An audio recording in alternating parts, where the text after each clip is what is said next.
Hello, welcome to Solving Equations. This is one of my favorite lectures because I find it so useful. For equations, you have to have an equal sign. This is one of the reasons why I state never put an equal sign in a question that doesn't start with 1. If you put an equal sign in, then you tend to change the format of the problem from an expression to an equation, and it really confuses students. So don't ever put 1 in unless it starts with 1. And so an equation always has 1 in to begin with. The second thing you need to note is that the directions for an equation will either say solve or find the solution. All right? Or it could say find the roots, because roots are another name for solutions. All right, so now what we're going to talk about is how to solve. The first type of equation we're going to have is a linear equation, which means that the highest power of the equation is 1. And as you notice, this one, the highest power is 1. So the first thing we're going to do is we're going to distribute the -3 and the 5 to both sides through the parentheses. So we're going to have -12t plus 15 equals 30 minus 10t. Next, what we want to do is we want to get the terms with t on one side and the numbers on the other. Now, this is only true if you have a linear expression. Okay? For any other type of equation, you will want to get everything to one side. Now, I say that unless you're extracting roots. Extracting roots, and that only works if you have a power and a number. Sorry. My throat's a little dry and I was trying to take a drink. Okay, now because I like to have positive numbers, I'm going to move the 12 to this side, and then I will move the 30 to this side. I'm going to do that by adding 12 to both sides. Okay, 12t to both sides. And I will subtract 30 from both sides. So when I do all this and all this moving around, I'm left with -15. So let me undo some stuff here. That way, let's see how far it'll go back and let me undo. Okay, that's as far as it'll let me go undo. So I'm going to go over here. I'm going to rewrite what I had. I had 12t plus 15 equals 30 minus 10t. So I'm going to work over here. So I'm going to add 12t to both sides, and that leaves me 0 on this side. So I'm going to put that as a 0, and I'm going to be left with 15 equals 30 plus 2t. Now I'm going to subtract the 30 from both sides, and that's going to leave me -15 here equals to, this is now zeroed out, and I'm left with 2t here. Now I'm going to divide both sides by 2, which gives me my answer of t equals -15 over 2. Now the last thing I have to do is to check, and it tells me to solve and check. Now, even if it didn't tell me to solve and check, I could still check my answer to determine whether or not I had a correct answer. And that way, I would never have to turn in a paper that I didn't know whether or not the answer was correct. To check the answer, I'm going to put it back into the original and simplify it as though it were just a simplification question from order of operations. So it's -3, 4 times -15 halves minus 5 equals 5, 6 minus 2, -15 halves. And I just simplify this. The 4 and the 2, and that leaves a 2. So this is really negative 3 times 2 times negative 15 minus 5 equals 5 times 6 minus the 2 and the 2 cancel, leave a 1, negative 1 times negative 15.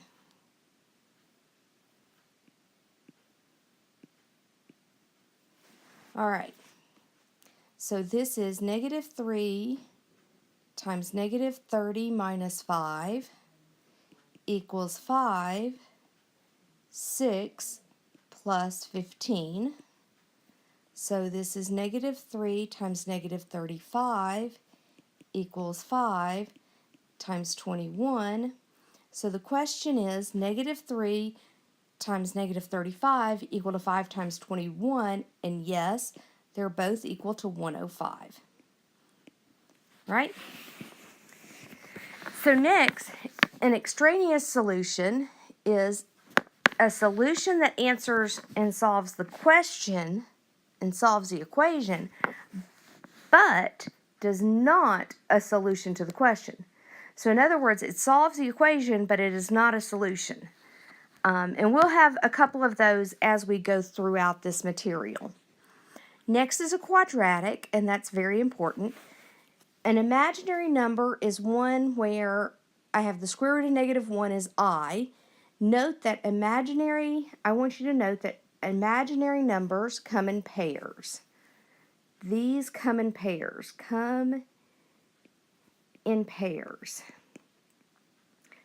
All right? And I'm not talking about I squared, but so if 2i is a solution, then so is negative 2i. Okay? Next, if I have I squared, if I'm telling you that you need to find I squared, the way you do that is negative 1 times negative 1, that is equal to the square root of negative 1 times the square root of negative 1 equals negative 1. Duh. All right. Now, let's solve. For the next few questions, I'm going to give you the method at which I want you to solve the equation. On a test or something, I will not tell you how I want you to solve it. I will have in mind a method that will be easier than some, but I will not tell you which that is. Unless it states solve by using this method, I don't care. All right? Now, solve by factoring. Now, let me say this.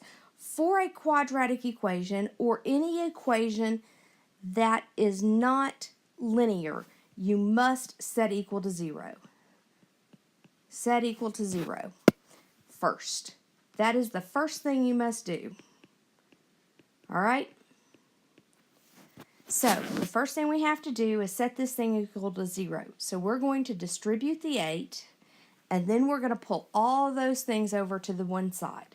So, we're going to have x squared equals 8x minus 16, and then we're going to have x squared minus 8x plus 16 equals to 0. Now we can actually factor that. We can't factor it until we set it equal to 0. All right? So how do we factor this?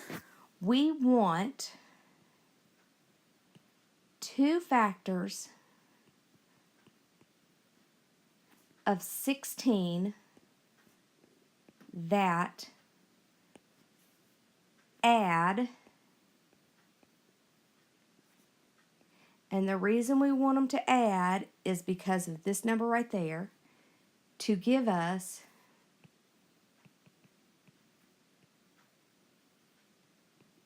8. And the 8 comes from right there. Okay, so if I look at 16, 16 is 1 times 16.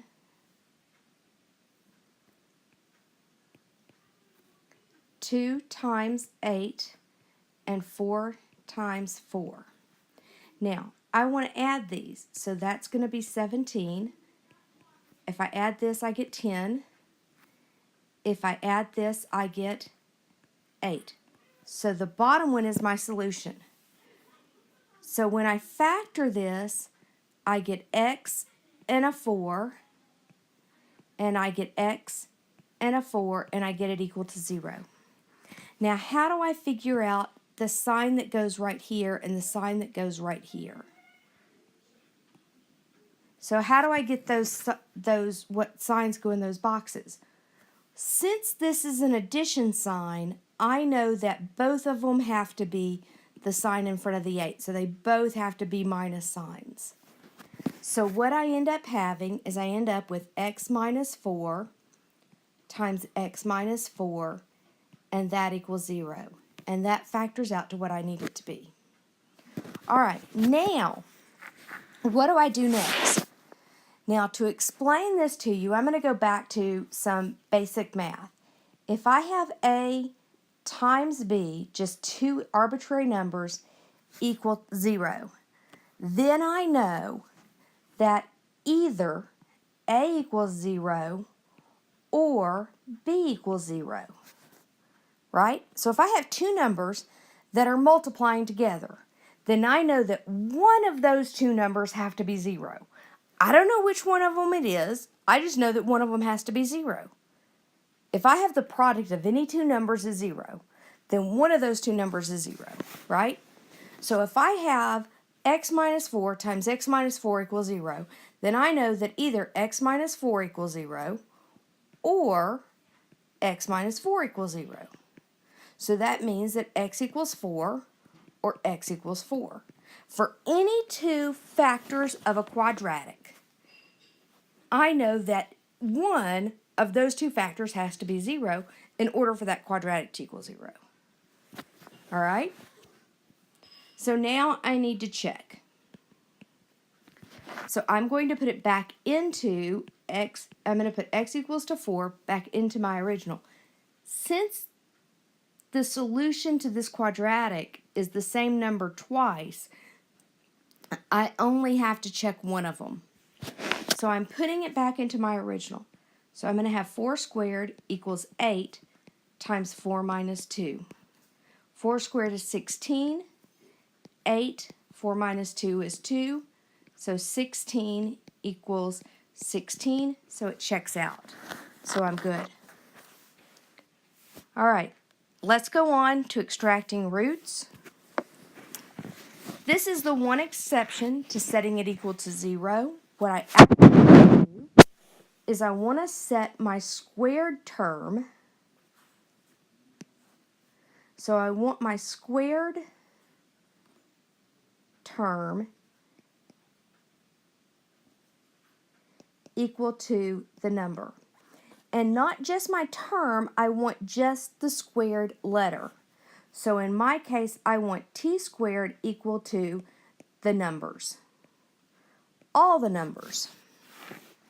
So I want 4t squared equal to 9. Then t squared equals 9 fourths.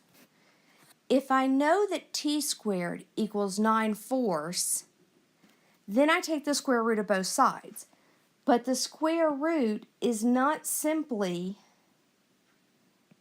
one number, it's actually a plus or minus one number.